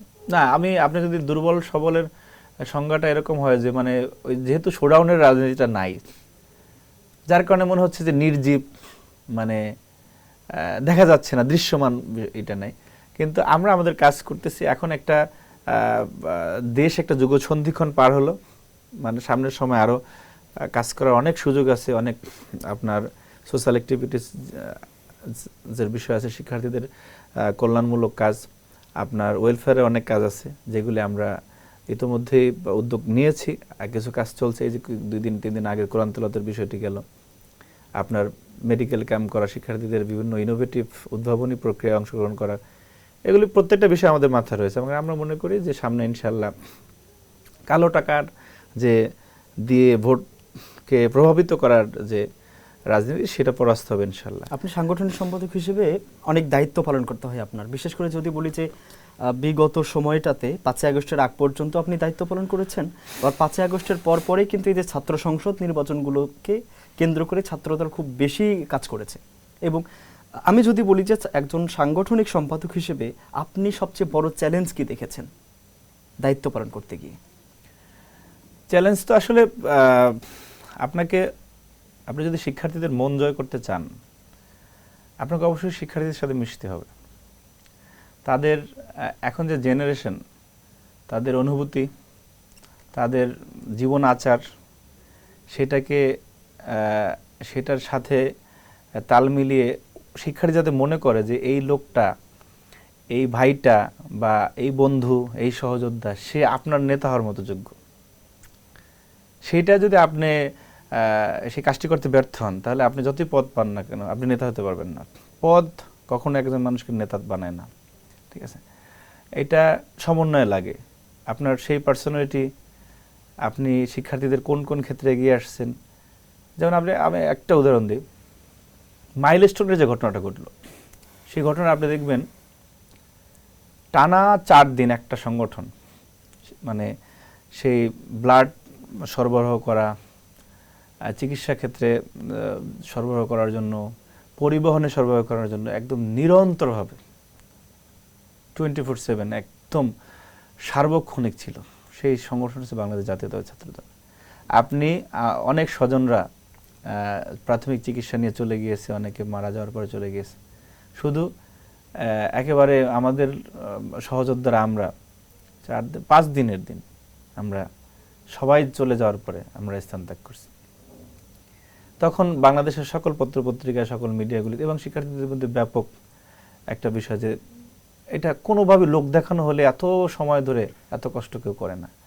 আপনি এই যে করাইল বস্তিতে আগুন লাগলো, দেখবেন যে আপনার যে ওই জ্যাকেট পরে যারা এরকমের আমাদের ওরা করতেছিল ছাত্রদলে, প্রত্যেকটা জায়গায় আমাদের একটা কষ্টের জায়গা আছে ভাই। সেই কষ্টের জায়গা হচ্ছে আমরা মিডিয়ার কাছে আমরা অবহেলার শিকার হই, ঠিক আছে? এই অপরপক্ষে যারা জামাত শিবিরে যারা আছেন, তারা একটা ছোট কিছু করলো সেটাকে অনেক বড়ভাবে দেখানোর জন্য তাদের অনেক অনলাইন মজু সাংবাদিক রয়েছে, ঠিক আছে? কিন্তু সেই জায়গাটা আমাদের প্রচন্ড রকমের ঘাটতি। আপনারা তৈরি করতে পারছেন কিনা? আসলে এটা তো যারা সংবাদ মাধ্যমের আছে তাদের বস্তুনিষ্ঠতার বিষয়। আমি কেন তৈরি করব? আপনার দায়িত্ব হচ্ছে যারা যা করে সেটা সঠিকভাবে উপস্থাপন করা। আর আপনি যদি বায়াসড হয়ে যান তাহলে তো মানে এই কাজ, মানে ভালো কাজগুলি আড়ালে পড়ে যাচ্ছে। আর ইন্টেনশনালি দেখানোর জন্য আমরা ওনাদের দেখেন, এই কদিন আগে একটা মিছিল করলো দেখলাম, এই আপনি পলিটেকনিকের ঘটনায় 3-4 লাইন মিছিলের লোক ছিল, 7-8 লাইন সাংবাদিকদের সামনে। এইটা একটা দেউলিয়াত্ব আমি মনে করি। এটা ছাত্র রাজনীতির, বাংলাদেশের রাজনীতির একটা দেউলিয়াত্ব। আপনি যদি মানে 5ই আগস্টের পরে এত বেশি এই অনলাইন বা এই মজু সাংবাদিকতা আসছে, আমার মনে হয় যে অনেক রাজনৈতিক দলের সদস্য সংখ্যা এর চেয়ে কম। ঠিক আছে, আই এম সরি, আপনি আমার কথায় এটার পেছনে দায়টা কার মানে হচ্ছে আসলে দায়টা কার? এটা এখন যেহেতু একটি জনগণের সরকার আসছে নির্বাচিত, তাদের কাছে আমার অনুরোধ থাকবে দেশের একজন নাগরিক হিসাবে স্পষ্ট নীতিমালা তৈরি করতে হবে। আমার কাছে মনে হয় এটা সাংবাদিকতার মহান পেশাকে প্রশ্নবিদ্ধ করে তুলতেছে। সেজন্য এই বিষয়ে তড়িৎ গতিতে ব্যবস্থা নিতে হবে যে এত সাংবাদিক একটা দেশে, মানে এটা আমার কাছে মনে হয় যে এটা অবাঞ্ছনীয়। আপনি যেহেতু ছাত্রদলের সাংগঠনিক সম্পাদক, আপনার কাছে একটু নেতৃত্ব নিয়ে প্রশ্ন করতে চাই। সেটা হচ্ছে ছাত্র দলে যে নেতৃত্ব তৈরির যে প্রক্রিয়া, এই প্রক্রিয়াটা আসলে কতটা কার্যকর প্রক্রিয়া বলে আপনার কাছে মনে হয়? কিভাবে আসলে নেতৃত্বটা নির্বাচন হয়? দেখুন, আমরা দেখি অনেক সময় বাংলাদেশ ছাত্রলীগের কাউন্সিল দেখতাম, ইসলামী ছাত্র শিবিরেরও কাউন্সিল দেখি। ছাত্রলীগের কাউন্সিলে কি এমন হয় যে মানে একেবারে ভোট দিয়ে যাকে তৃণমূলের লোকজন বানায় সে প্রেসিডেন্ট হয় না, তাদের শীর্ষ নেতৃত্বই সেটা নির্ধারণ করে। শিবিরের দপ্তর সম্পাদক পরবর্তী কমিটির সাধারণ সম্পাদক হয়, সাধারণ সম্পাদক ওই ব্যক্তি আবার পরে সভাপতি হয়। তাহলে এটা গণতন্ত্র হলো কেমনে? আমি তো আগেই জেনে ফেলতেছি কি হবে। সাহিত্য প্রকাশন মানে একেবারে শুধু দপ্তর না, 4-5টা সম্পাদকীয় থেকে ওই ব্যক্তিই প্রেসিডেন্ট হবেন। এটা 3 কমিটি 4 কমিটি আগে নির্ধারিত, আগে থেকে ওই পরিকল্পনা করেই হয়তো। হ্যাঁ, না সেটা তো তাহলে গণতন্ত্র হতে পারে না। যে আপনি অফিস সেক্রেটারি, আপনি মনে হয় এটা জানেন না, সেই কারণে আপনি আমার কথার খেয়াল দিতে পারছেন না। অফিস সেক্রেটারি সাধারণ সম্পাদক হয় শিবিরের, ওই সাধারণ সম্পাদকই সভাপতি হয়। তার মানে এখন যে অফিস সেক্রেটারি হচ্ছে, এই যে এখন যে সেক্রেটারি জেনারেল সিকবাতুল্লাহ, সে এর আগে অফিস সেক্রেটারি ছিল, সে আবার পরে প্রেসিডেন্ট হবে। তাহলে এটা গণতন্ত্র হলো কেমন? যদি থাকে গণতন্ত্র, সেটা আমাদের মধ্যে আছে। এই যে খোকন ভাই সামলবার কমিটি সারা দেশের কাউন্সিলরদের প্রত্যক্ষ ভোটে, হাসিনার দুর্বিষহের সময় আব্বাস ভাইয়ের বাসায় যে কাউন্সিলটা হলো, 6ষ্ঠ জাতীয় কাউন্সিল, এখন এই যে এখন যে প্রক্রিয়া আমাদের কমিটিটা দিবেন, এইটা সাবেক ছাত্রনেতা, বিশ্ববিদ্যালয়ের শিক্ষার্থীরা, আপনি মনে করেন সাংবাদিক, বিভিন্ন তথ্য উপাত্তের মাধ্যমে চেয়ারম্যান মহোদয়ের একজনের অ্যাপ্রোচ, কথাবার্তা, স্টাইল, সে প্রতিনিধিত্ব করতে পারে কিনা, শিক্ষার্থীদের মধ্যে গ্রহণযোগ্যতা আছে কিনা, জনপ্রিয় আছে কিনা, সংগঠনকে আপনার রিপ্রেজেন্ট করার মতো সক্ষমতা আছে কিনা, নানান গুণাবলী মিলিয়ে পার্টি সিলেক্ট করে। আচ্ছা, আপনি কি কখনো চাইবেন যে একজন লোক সাংবাদিকতা বুঝে না, সে আপনার হেড অফ নিউজ হবে? কখনো চাইবেন না। তো নির্বাচন প্রক্রিয়াটাও এরকম, যে দলের চেয়ারম্যান, সে তো পাহাড়ের উপরে, সে তো সব দিক দেখতেছে। আপনি তো একপাশে বসে মনে করতেছেন যে তার মতো, সে কি কোনো বায়াস্ট কিছু করতে পারে? তার তো বায়াস্ট কিছু করার দরকার নেই, কারণ ডান হাত বাম হাত সব তার। সুতরাং এটা একটা স্বচ্ছ প্রক্রিয়া। তার মানে আপনাদের ছাত্র দলের নেতৃত্ব নির্বাচন করে বিএনপির চেয়ারম্যান? না, আমি যেটা বললাম যে অনেক তথ্য উপাত্ত আছে, ইভেন কাউন্সিলও তো, আমি যে কাউন্সিল উদাহরণ, সেটা ছাত্র দলে প্রত্যক্ষ ভোটের মাধ্যমে হয়েছে। অন্যরা যারা, তারা নাম কাজ, যে একটু আগে বললাম যে ভাই আমাদের কৃতিত্বটা কোন জায়গায় জানেন? আমরা যেটা করি সেটা স্বীকার করি, এবং যেটা করি সেটা ঘোষণা দিয়ে করি। এই যে মুখে আপনি গণতন্ত্র বলবেন কিন্তু সিলেক্টেড হয়ে আছে, এটা তো দ্বিচারিত হয়ে গেল।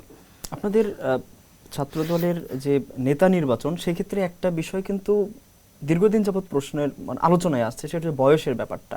এটা আসলে তরুণদেরকে কি মেসেজ দেবে? খুবই দুঃখজনক, খুবই মর্মাহত মতো করার মতো প্রশ্ন। মানে এইটাই আমাদের দুর্ভাগ্য ভাই। কেন জানেন? এখন যে ইসলামী ছাত্র শিবিরের সভাপতি নুরুল ইসলাম সাদ্দাম, সে তো মাস্টার শেষ করেছে 7-8 বছর আগে, সে ছাত্র থাকলো কেমনে? বাংলাদেশের একটা সংবাদপত্র, একটা ইলেকট্রনিক প্রিন্ট মিডিয়া, কাউকে আমি দেখি নাই যে তাকে প্রশ্ন করার যে ভাই আপনার তো দেখতে চাচার মতো মনে হয়, এই কথা কেউ বলে না। আমাদেরকে দেখলেই ভাই আপনি মানে, এখন আমি তো ঢাকা বিশ্ববিদ্যালয় এমফিল এর ছাত্র, সাদ্দাম সাহেবও এমফিল এর ছাত্র, তা উনি চাচা হইলে আমি বাঁচতে হইলে উনি চাচা হইলো কেমন? তো ভাই বললেন, সবাইকে বলেন। এখন একটু প্র্যাকটিক্যাল কথা বলি ভাই, এটা তো সত্যটা কাউন্টার দেওয়ার জন্য বললাম। প্র্যাকটিক্যালটা হচ্ছে, মনে করেন 42-45 লক্ষ শিক্ষার্থীর সংগঠন ছাত্রদল, এখানে একজন রেগুলার স্টুডেন্ট কেন্দ্রীয় সভাপতি সেক্রেটারি হওয়ার মতো অবস্থা থাকে না, এটা বাস্তবসম্মত। এখন এই যে আমি ভোটটা দিলাম ডাকসুতে, আমি এমফিল স্টুডেন্ট, আপনি কোন ক্রাইটেরিয়া বলবেন আমি স্টুডেন্ট না? এইভাবেই রাকিব নাসির বলেন, অন্যরা বলেন। আর আমাদের একটু সময় বেশি লেগেছে, কারণ আমরা যে স্টাইলে পলিটিক্স করছি ভাই, তোমরা ওই স্টাইলে করো নাই। তোমরা ছাত্রলীগ করতা, তোমাদের আমাদের কেউ মানে নাসার বিজ্ঞানী এইসব ছাত্রলীগের একটা ফুটেজ বের করতে পারবে না। সুতরাং তোমাদের ওই you had that kind of opportunity, প্রকাশ্যেই রাজনীতিটা করতে। অবশ্যই আমি ছাত্রদলের আমান, আমি ওই সময় প্রকাশ্য ছিলাম। হাসিনাকে লেডি হিটলার বলতাম, ফেরাউনের লেডি ভার্সন বলতাম, ডিজিটাল সিকিউরিটি একটা মামলা হয়তো খুঁজতো, জেলে যাইতাম, বের হইতাম, আর বলতাম যে এক দফা এক দাবি, খুনি হাসিনা কবে যাবে। সুতরাং যারা ঢালাওভাবে ছাত্রদলকে নিয়ে এরকম কথা বলে, তারা আমি মনে করি যে আমাদের যে দুর্দিন, আমাদের যে উপর যে জুলুম গেছে, এই মজলুমের সাথে তারা তামাশা করে। আচ্ছা, এই যে তরুণরা যারা আছে, 5ই আগস্টের পর থেকে কিন্তু তরুণদের রাজনীতিতে আসার প্রবণতা খুব ভালো দেখা যাচ্ছে, এটা মানে অনেক বেশি দেখা যাচ্ছে। আগামী দিনে আসলে রাজনীতির প্রতি তরুণদের আগ্রহ কেমন, বাড়ছে কিনা মনে হয় আপনার কাছে, এবং সেক্ষেত্রে ছাত্র দলের মেসেজটা কি থাকবে তরুণদের প্রতি? দেখুন, এই বাংলাদেশে এই 5ই আগস্টের আগে আমরা বলতাম যে এই প্রজন্ম ফেসবুক নির্ভর, রাত জেগে নেটফ্লিক্স দেখে, দেশে প্রেম, এদের কোনো দেশপ্রেম নাই, মোবাইল গেমস, দেশের সমস্যা সংকট সংগ্রামে এদের কোনো অংশগ্রহণ নাই। সেই প্রজন্ম ওই দেশে একটি গণঅভ্যুত্থান নেতৃত্ব দিয়েছে, পরিবর্তনটা এনেছে। সুতরাং আমি মনে করি এই প্রজন্ম ইতিহাসের অন্যতম সচেতন প্রজন্ম। তারা জানে কখন কার বিরুদ্ধে দাঁড়াতে হয়। তারা সাদাকে সাদা স্পর্ধা নিয়ে বলে। তারা একটি বীরের প্রজন্ম। এবং দেখেন 5ই আগস্টের পরে ছাত্র সংসদগুলি হওয়ার পরে একটা ন্যারেটিভ কিন্তু চলে আসছিল যে ছাত্র সংসদে যেরকম হয়েছে জাতীয় সংসদও সেরকম হবে। কিন্তু এই প্রজন্ম সেই প্রজন্ম। আমাদের চেয়ারম্যান মহোদয় দেশে আসার পরে উনি নয়াপল্টনে আমাদের কেন্দ্রীয় সুপার 5কে ডেকেছিলেন। তখন উনি বলছে যে দেখো, আমি দেশে আসার পরে বিমানবন্দর থেকে 300 ফিট পর্যন্ত যে লাখ লাখ মানুষ গেল, অধিকাংশই যুবক, জেনজির। তো আবার ছাত্র সংসদে আমাদের এই যে রেজাল্টটা হলো, তো দেখেন ছাত্র সংসদে আমি যেটা বললাম যে কালো টাকা বা নানান কৌশল অপকৌশলের খেলা ছিল। এই প্রজন্ম 4,71,00,000 যুবকদের যে প্রজন্ম, তাদের ভোটে কিন্তু বিএনপি সরকার গঠন করেছে। অথচ ন্যারেটিভ ছিল কি যে এরা বিএনপিকে চায় না, বিএনপি জেনজিকে ধারণ করতে পারে না। সুতরাং বিএনপি জেনজির বোঝে, জেনজির ভাষা বোঝে এবং সেই অনুযায়ী কাজ করতেছে। এবং আই এম ভেরি শিওর যে বাংলাদেশের যে এই প্রজন্ম, তারা বিএনপির প্রতি সন্তুষ্ট। ছাত্র দলের 12 তারিখের পরের যে আচরণ, সে বিষয়ে তারা সন্তুষ্ট। এবং আমি মনে করি এই তরুণ প্রজন্মের যে স্পিরিটটা আছে, এই চেতনা, এই কর্মস্পৃহাকে তারেক রহমান কাজে লাগাবেন বাংলাদেশের স্বার্থে, এবং বাংলাদেশে এগিয়ে যাবেন ইনশাআল্লাহ। আগামী 10 বছরে ছাত্র দলকে আপনি কোথায় দেখতে চান? ডেফিনেটলি মানে নাম্বার 1, ঠিক আছে, যে ছাত্রদল হবে শিক্ষার্থীদের কণ্ঠস্বর, শিক্ষার্থীদের ভোকাল। কোনো শিক্ষার্থীর কোনো সমস্যা হলে সেটার সমাধানের ক্ষেত্রে আমার সংগঠনের কর্মীরা, আমার সংগঠনের নেতারা সবার আগে এগিয়ে যাবে। এবং শিক্ষার্থীরা যাতে মনে করে যে না, এটাই আমার আশ্রয়, এটা আমার নিরাপদ জায়গা, আমার ভাষা এই সংগঠনের নেতারা বুঝে, এই সংগঠনের কর্মীরা বুঝে। এবং শিক্ষার্থীদের আচার আচরণের সাথে আমাদের কোন নেতাকর্মীর আচরণে যাতে কোনো পার্থক্য না থাকে। তার কাঁধেও ব্যাগ আছে, আমার সংগঠনের কর্মী, তার কাঁধেও ব্যাগই থাকবে। আলাদা কোনো স্টাইল, কোনো ভাব, বাইক নিয়ে এরকম ঘোরা, সানগ্লাসটা এদিকে দেয়া, হাতের ভিতরে বেসলে এই কী অবস্থা, এই ধরনের রাজনীতি, এই ধরনের ভাবসাবের অঙ্গভঙ্গির রাজনীতি বাংলাদেশে আর থাকবে না। এবং সেটির যে ইতিবাচক উদাহরণ, সেটা আমরা তৈরি করেছি অলরেডি। এবং আমাদের এই পথ চলায় প্রতিনিয়ত বাংলাদেশের শিক্ষার্থীরা স্বতঃস্ফূর্তভাবে অংশগ্রহণ করতেছে। এবং আপনি যে প্রশ্ন করলেন, আমি মনে করি যে আমরা আমাদের ইতিবাচক কাজ যদি এগিয়ে নিয়ে যেতে পারি, বাংলাদেশের ছাত্রদল সবসময় শিক্ষার্থীদের নেতৃত্ব দেবে ইনশাআল্লাহ। ছোটবেলায় কেউ একজন আপনাকে বলেছিল যে তোমাকে দেখতে জিয়াউর রহমানের মতো লাগে, মাথায় ক্যাপ দেখে, আপনি যে গল্প বলেছেন। তো তারপর থেকে আসলে ছাত্র দলের প্রতি আপনার ঘেঁষা শুরু হয় এবং এখন পর্যন্ত আপনি কেন্দ্র থেকে নেতৃত্ব দিচ্ছেন। যদি সেই ঘটনাটা না ঘটতো, অথবা যেভাবেই হোক ছাত্র দল যদি না করতেন, অর্থাৎ রাজনীতি যদি না করতেন, তাহলে কি করতেন? না, রাজনীতি না করলে কি করতাম, দেখেন আপনার ওই ক্রিকেট খেলায় অনেকে, যেমন সাইদ আনোয়ার, উনি বোলার হিসেবে আসছিলেন, পরে ব্যাটসম্যান হয়ে গেছে, ঠিক আছে। অনেক আছে এরকম যে অনেক ব্যাটসম্যান হিসেবে আসে, পরে একটা দেখা গেছে পার্ট টাইম বোলার হিসেবে ক্যাপ্টেন তার ইউজ করছে, ভালো বল করছে, আস্তে আস্তে বোলার হয়ে গেছে, এরকম অসংখ্য উদাহরণ আছে। আর নিয়তি কখন কোথায় আপনাকে নিবে সেটা আমি কেউই জানি না। আপনার তো একটা পরিকল্পনা ছিল নিশ্চয়ই। হ্যাঁ, না আপনি অত ইয়াং সময়, আমরা তো আসলে নিম্ন মধ্যবিত্ত পরিবারের সন্তান, মধ্যবিত্ত পরিবারের সন্তান, আমরা ওই যে আছে না যে আমি এটা হইতে চাই সেটা হতে চাই, এগুলি নিয়ে আমরা সত্যিকার অর্থে বড় হই না। বাস্তবতা নিয়তি যেদিকে নিয়ে গিয়েছে। এখন দেখেন আমাদের দেশে যে রাজনীতির স্টাইলটা, আমরা যেখানে আছি না কেন, বাংলাদেশের শিক্ষার্থীদেরকে আমি বলি না যে রাজনীতি করতে হবে, কাউকে আমি এখন পর্যন্ত কাউকে বলি না যে তুমি ছাত্রদল করতে আসো। না, আমার প্রশ্নটা ছিল না, কথাটা আমি শেষ হ্যাঁ, করতেছি, কিন্তু একটা কথা আমি বলি, আপনাকে অবশ্যই রাজনীতিক সচেতন হতে হবে। আপনার এই যে পা থেকে মাথা পর্যন্ত যত ড্রেস আপ আছে, আপনার হাতে যে কাগজটা আছে, কলমটা আছে, সব কিছু রাজনীতি দ্বারা নিয়ন্ত্রিত হয়। সেই কারণে রাজনৈতিকভাবে সচেতন না হওয়ার কারণে আমাদের এই 17 বছর দাস থাকা লেগেছে। এই প্রজন্ম যারা বলেছে যে আই হেট পলিটিক্স, তারা একসময় আই লাভ পলিটিক্স বলার পরে তারপর বিপ্লব, রাজনৈতিক পরিবর্তনটা ঠিক আছে। সুতরাং আপনাকে অবশ্যই ইউ হ্যাভ টু বি, আপনি রাজনৈতিক সচেতন হতে হবে।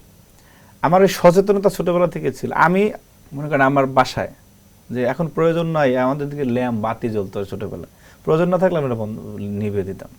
আমি এখনও দেখা গেছে যে এই মানে ওয়াশরুমে যাওয়ার সময় আমার যে ফ্যানটা চলতে থাকে, ওই 2 মিনিটের জন্য ফ্যান বন্ধ করে যাই।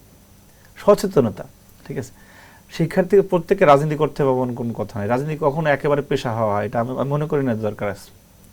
আপনি সচেতনতার জায়গা থেকে আপনি যখন দেখবেন যে একটা প্রজন্ম এরকম ছিল যে নষ্ট হয়ে গেছে রাজনীতি, এটা বলা, আপনি যদি নষ্ট মনে করে দূরে থাকেন ভালো মানুষ হিসেবে, তাহলে আপনি আরেকটা অপরাধ করলেন, তাহলে ভালোটা আসবে না। ওই জায়গায় যেতে হবে, আপনার ওইখানে গিয়ে ওই নষ্ট আবর্জনা সরাতে হবে, তারপর আপনি নেতৃত্ব নিতে হবে। কারণ আপনার সবকিছুই রাজনীতি দ্বারা নিয়ন্ত্রিত হয়। আপনি যে সবকিছু থেকে ভ্যাট যাচ্ছে, ট্যাক্স যাচ্ছে, আপনি যে এত কিছু করতেছেন, সবকিছু তো আপনার টাকায়, সুতরাং আপনি সেটা হিসাব নেবেন না। এই কারণে আমাদের রাজনৈতিকভাবে সচেতন হতে হবে। আপনি নিশ্চয়ই তাহলে রাজনৈতিক একজন সচেতন ছাত্রনেতা। আগামী 10 বছরে নিজেকে কোথায় দেখতে চান? একেবারে শেষ প্রশ্ন। আসলে এটা চটকদার কথা, হ্যাঁ, আমি ওই নিয়তিতে বিশ্বাসী। আমি কাজ করে যাব, সময় বলে দেবে যে আমি কোথায় থাকবো, সময় বলে দেবে আমি কোথায় থাকবো। কিন্তু আমার চাওয়াটা যে অনেক বড় পদ, বড় জায়গা, বড় মন্ত্রিত্ব, বড়, এগুলি আমার কিছুই চাওয়া না। আমার চাওয়া হচ্ছে আমি একজন ওই মানুষ হিসাবে বিদায় নিব যে মানুষের অনুপস্থিতি সমাজে একটা অভাব তৈরি করবে, যে না এই লোকটা, এই ছেলেটা, এই ব্যক্তি, সে এই কাজগুলি করে গিয়েছে। আমি ছাত্রদল থেকে বিদায় নেওয়ার পর যাতে ছেলেরা মনে করে যে তার ব্যবহার এরকম ছিল, বিপদে পাশে আসছে, জুলুম করে না, কিছু গুণাবলী। নাহলে আপনার মানব জন্ম তো আসলে কোনো জন্মই না। কতজন আসলো গেল, হার্ট পচে গেলে হার্ট শেষ হয়ে গেল। যারা কর্ম করে গেছে, তাদের কর্ম বেঁচে আছে, সেগুলো আমরা স্মরণ করি, যার কারণে আমরা অনেক ইতিহাসে গুণীজনদের নাম নেই। সুতরাং আমি যে জায়গায় থাকি না কেন, আমরা প্রত্যেকেই স্ব জায়গা থেকে দেশের জন্য, জাতির জন্য, মানুষের জন্য কিছু করতে পারলে মানুষ মনে রাখবে। এত নিপীড়ন, এত সংগ্রাম, এত জুলুম, এত অত্যাচারের পরে, দীর্ঘ 17 বছর পরে বাংলাদেশের মানুষ যে আজকে গণতন্ত্রের পথ চলা শুরু হয়েছে, সেইখানে আমাদের পক্ষ বিপক্ষ থাকবে, কিন্তু যারাই বিরোধিতা করবেন তাদের কাছে অনুরোধ থাকবে যে ইন্টেনশনালি এমন বিরোধিতা করবেন না যাতে দেশ পিছিয়ে পড়ে, তৃতীয় পক্ষ কেউ সুযোগ নিতে পারে, অথবা ফ্যাসিবাদ আবার পুনর্বাসিত হয়, সে বিষয়ে আমাদের সজাগ থাকতে হবে। অনেক অনেক ধন্যবাদ আজকের অনুষ্ঠানে থাকার জন্য। দর্শক, কথা বলছিলাম ছাত্র দলের সাংগঠনিক সম্পাদক আমানুল্লাহ আমানের সাথে। পুরো অনুষ্ঠান জুড়ে আমি ছিলাম রাহাত রূপান্তর। আগামী পর্বে থাকবে নতুন কোনো অতিথি, কথা হবে বাংলাদেশ ও রাজনীতি নিয়ে। এশিয়া পোস্টের নিয়মিত আয়োজন আলাপন অনুষ্ঠানের সাথে থাকার জন্য আপনাদেরকে ধন্যবাদ।